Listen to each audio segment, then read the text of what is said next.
سالكا سبل المعالي مخلصا ترجو من الرحمن رفعة منزلي شمر. Fleeing from fate to fate. 40 ahadith on contagion and pandemics by Mufti Muhammad Taha Karan. Chapter 6. Seeking Safety. Hadith number 32. After certainty, safety. عن أبي بكر الصديق رضي الله عنه أنه قام على المنبر فقال: قام رسول الله صلى الله عليه وسلم عام الأول على المنبر ثم بكى فقال: اسألوا الله العفو والعافية فإن أحدا لم يعطى بعد اليقين خيرا من العافية. رواه الترمذي.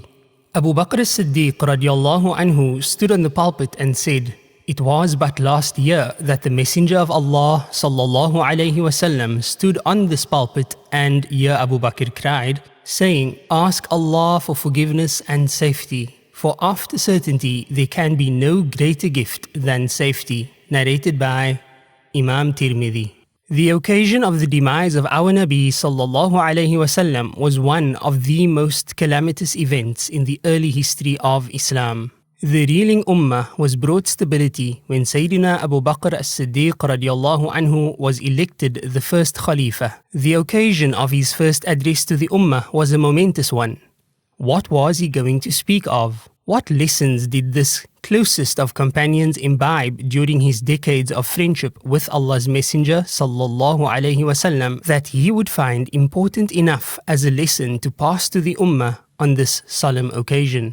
The fact that he chose to speak to them here of afiyah or safety is significant, and the aspect of safety which he brought to their attention through what he narrated from Rasulullah sallallahu alaihi wasallam is of great consequence.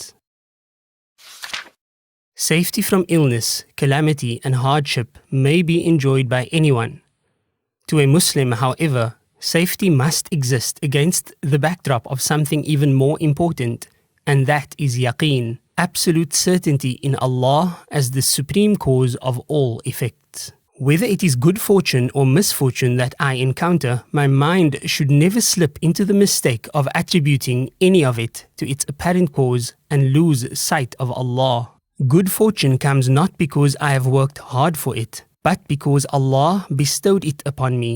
Misfortune strikes not because of some or other omen or the ill will of another, but because Allah destined it. Of what value is safety and security when we fail to recognize its source? But when the gift of safety and security coexists with this yaqeen, then it indeed becomes one of Allah's greatest gifts. May Allah soon restore our afiyah from this calamity.